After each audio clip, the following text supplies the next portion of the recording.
Hello and welcome to episode 18 of Cold Case Christmas.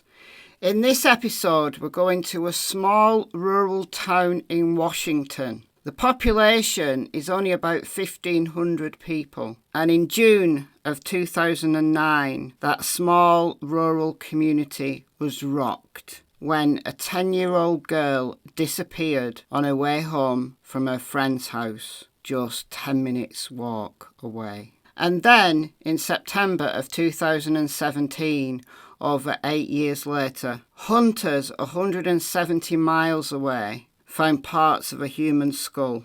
Eventually, those remains were identified. I'm here today to share with you that we've brought Lindsey home. But her killer has never been caught. This is the heartbreaking story of Lindsey Baum.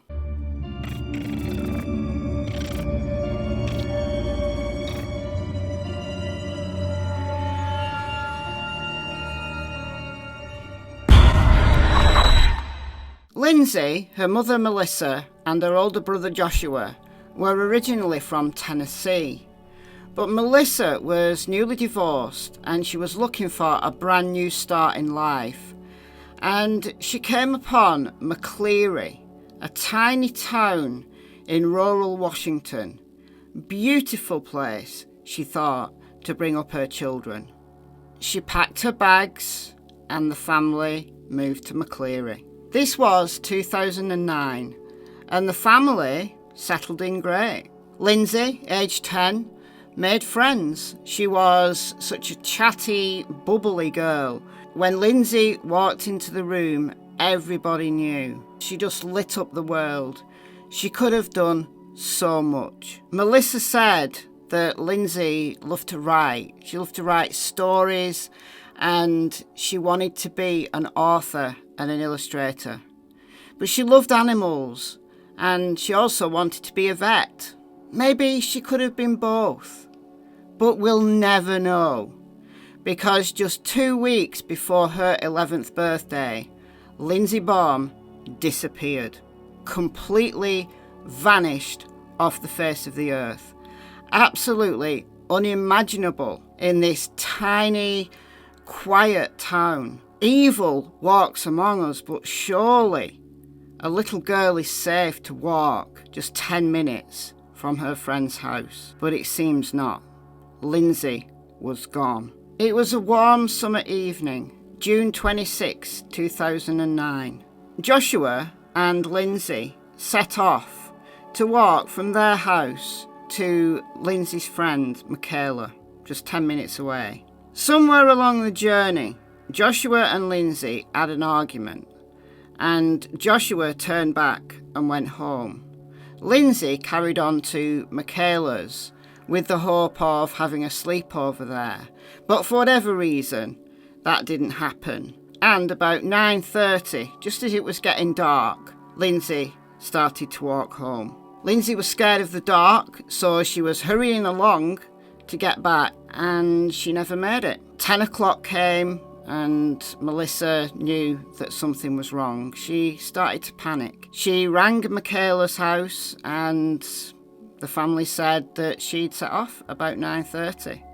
A neighbour along Maple Street said that she'd seen Lindsey. She'd seen Lindsey walking in the direction of home. Melissa had a walk around. She looked all along the route, and she knew in her heart of hearts that something really bad had happened. Lindsey wasn't the kind of girl that would run away. Even though she'd had an argument with her brother and her plans for a sleepover hadn't panned out, she still wouldn't walk away. You see, there was a kind of innocence about Lindsey. In some ways, she was older than her years, but just a couple of weeks before her disappearance, Lindsey and Melissa had sat down to watch the movie Taken, which I've never seen, but apparently it's about someone being abducted. And Lindsey turned to Melissa and said, "Does that kind of thing really happen? You know, in real life, does that happen?" And Melissa said, "Yeah. That's why, I always want to know where you are." And this is kind of shocking that Melissa said just the night before Lindsey disappeared, Lindsey had turned to her mum and said, "I feel that something bad's going to happen." You know, that kind of premonition, that dark, foreboding feeling that I've certainly had it. Certain things in life that you just can't explain. So, about 11 p.m, Melissa called the police and the search began. At first, the cops thought, well, you know, she had an argument. Maybe she's just wandered a little bit further than her mother thought she would. But McCleary is so small, like the entire community very quickly became aware that Lindsey was missing. And over the next 10 days, they searched the entire town. Not a stone was left unturned. Dogs, horses, divers in the waterways. There was over 200 searchers looking for Lindsey, and she was nowhere to be seen. There's no one piece of evidence that points to an investigative path or scenario that says we know that she was a victim of an abduction by a family member or an acquaintance, said Grays Harbor County Sheriff Rick Scott. We don't have anything that has allowed us to be that focused, and without that focus, you can't really clear anyone with 100% certainty. And the days turned into weeks, that turned into months, which eventually turned into years. Law enforcement never gave up in the search for Lindsey Baum, and Melissa's dedication to finding Lindsey has never waned. She told Daily World in 2009, "I just need my daughter home. Lindsey, please come home. You're not in trouble." But she knew that Lindsey had not left of her own volition. Someone had taken her. Was it the person who Lindsey had said was following her and her friend a few days before her disappearance in a white car? Now, a white car was seen at a gas station on the night that Lindsey disappeared, but white cars are very common and we don't know the make or the model. That lead didn't lead anywhere. But Melissa never gave up hope. There are so many families of missing people who can't accept what they perhaps know deep down in their heart of hearts, in their deepest, darkest nightmares, that their loved one has been murdered. It's more comforting to believe that they're alive, and just occasionally they are. Just occasionally a missing person, a child, turns up, but not in this case. Unfortunately, not in this case. In September of 2017, 170 miles away from McCleary, in a remote location towards Ellenburg, hunters found the remains of a human skull. It took several months for those remains to be identified. They were sent to FBI headquarters in Quantico, Virginia, and eventually it was DNA matched to Lindsey. "It's destroyed my entire family," said Melissa to Fox News in 2020. "We need answers. They stole an entire life from us. They stole my daughter." Ominously, she said, if the person or persons responsible for Lindsey's murder are not caught in her lifetime, she will haunt them for eternity. If you are responsible for the murder of Lindsey Baum, that is a very ominous thing to have being held over your head, isn't it? Wouldn't it be better to come forward and admit what you've done and take your punishment in this life? Because do you know what? Eternity is forever.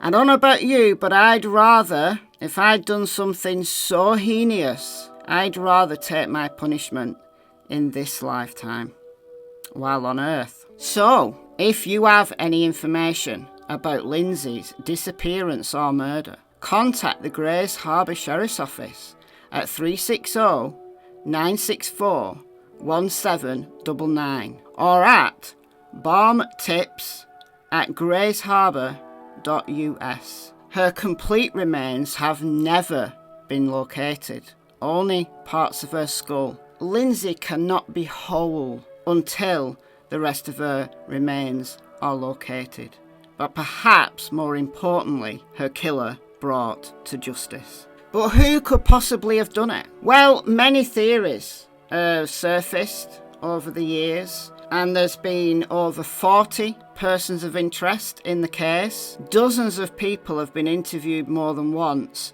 and there's been numerous polygraph tests, lie detectors, conducted. In October 2009, law enforcement served a search warrant on a man that they have not identified living just outside of McCleary. The warrant outlined suspicious activity, inconsistent statements, and suspicious activity that led them to this man. It's claimed that this man had strange and disturbing conversations about Lindsey and has been accused of sexual assault prior to Lindsey's abduction. Initially a hopeful lead, but no evidence was found at the man's home, and therefore he wasn't arrested.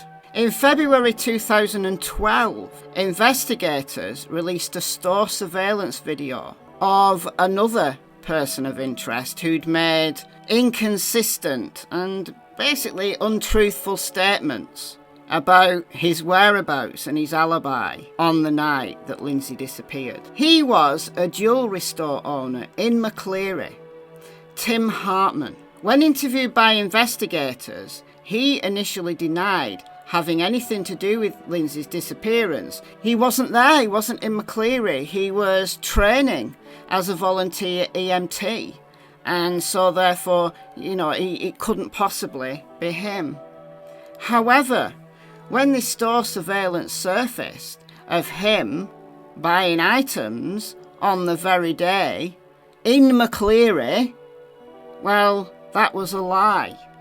And get this, even though he claimed to know nothing about Lindsey's disappearance, he'd actually helped with the search. He'd driven around with Melissa on the very night that Lindsey disappeared. So, Tim, you lied. However, on further investigation, Tim said that this training event had ended at 9 p.m, therefore he couldn't be in McCleary at 9:30.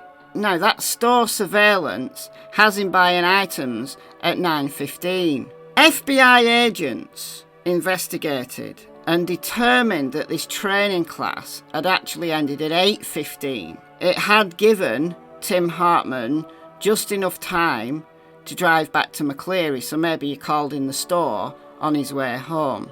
So it was a mistake on his part. Don't accuse me of something I didn't do, he told Como News. All I can do is tell them what I know, which is nothing about the little girl. And he claims that law enforcement and the media investigating him has damaged his reputation. And I feel sorry for the guy.